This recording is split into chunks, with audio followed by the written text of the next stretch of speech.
Greeting to all. I am really super excited to meet you all once again for next fire prevention.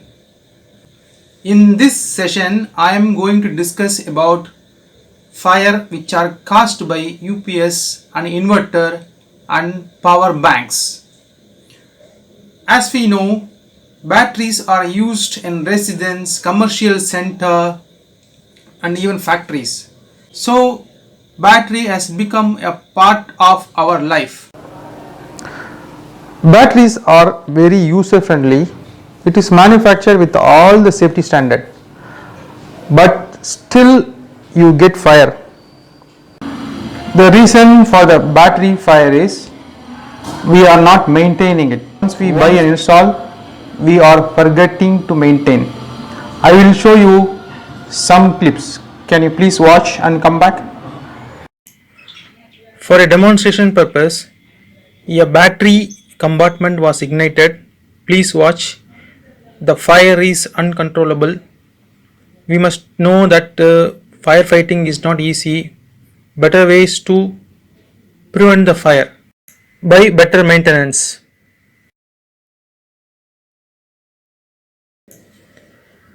Here you can observe a tragic accident by UPS battery explosion. We must know the seriousness of UPS system.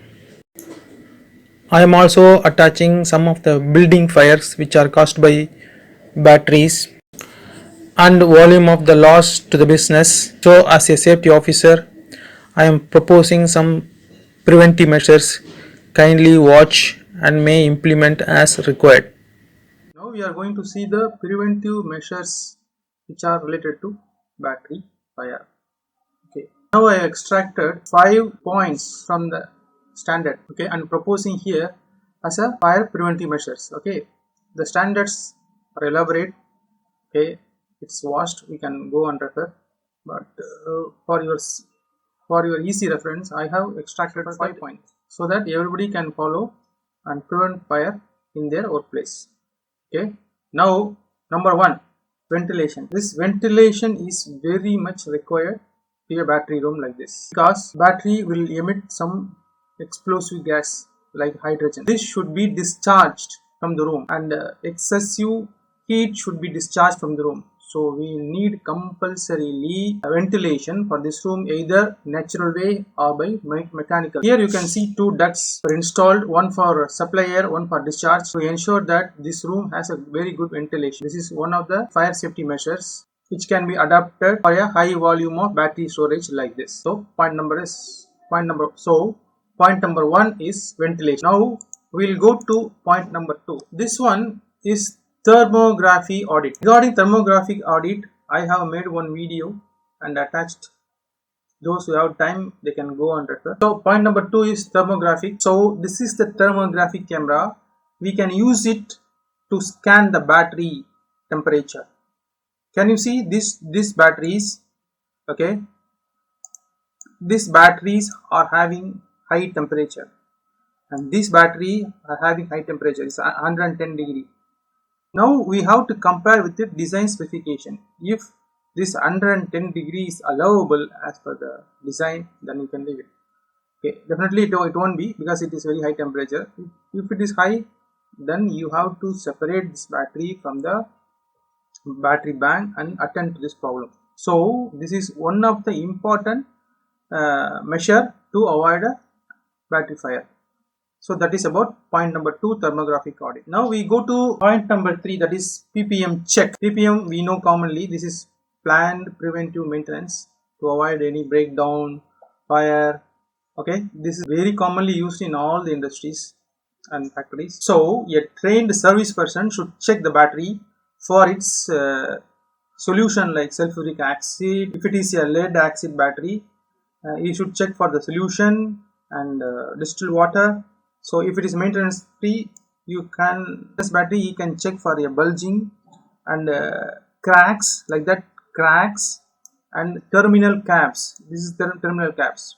I will explain this separately, terminal caps. So the terminal cap should be installed on this terminal so that there is no short circuit by accidental fall of any tools on the battery. So these things has to be checked as per ppm. It can be done in a quarter or as per the manufacturer guidelines, but definitely this should be carried out and record should be maintained. So by this way you can minimize the battery fire accident. Okay, now we'll go to point number 4. Point number 4 is also very common problem which are noted in the industries and commercial centers. Can you see these images? See, the file is kept on top of the battery and terminal cap also not found. See this small one I'm telling you. So terminal cap also not found and files are kept, and most importantly and next you can find the aluminum ladder is kept nearby. See, all these are perfect combination to erupt as a fire, and here you can see this is are not maintained. Okay, so very dusty, even the plastic are not removed, it's not maintained. Okay, so all these are commonly found in the industries or commercial centers. So one should respect this room. Can you see a battery inside the cupboard? It is kept without ventilation and they have stored all type of material around the battery. These are all the perfect scenario to invite a fire. Because it is a power bank, and also it is a power bank, we can also say it as a time bomb. If it is not maintained, it will explode. I'm repeating, if it is not maintained, it will explode. Okay, no, if you find a battery fire, it is very difficult to put off. Even if you pour gallons of water, it won't get extinguished, it will reignite. So the best practice is to avoid the battery fire. That is the way we can maintain fire safety management in the company or factory. Final step, that is point number 5. Replace the battery as per manufacturer guideline. If the lifespan of the battery is 2 to 4 years or 5 years, we have to use only this many period, unless service engineer recertify it for 1 year or another 2 years. But it's not advisable. Mostly it should be replaced as per the lifespan. Okay, so it should not be left for extended life period. As I told you, it is a small time bomb. It should be replaced as per the lifespan. So these are all the 5 extracted points from standard. Okay, you can follow this in your place and avoid fire. Most importantly, I want to mention here, these guidelines are very much followed in large scale industries. Wherever there is no doubt, at wherever it is required. Okay, so these are all the 5 points regarding battery fire. Once you follow, definitely you can avoid a battery fire incident in our workplace. Okay, and save the life. Okay, now we have come to the end of the session. Hope this battery information is useful to you.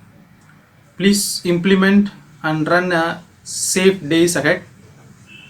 We will see you in the next awareness session. Thanks for your valuable time. If you have any comments, please share it in the comment box. If you want to write to me, you can write to the ID which you are seeing on the screen. Thank you once again for your valuable time. See you in the next video. Bye bye.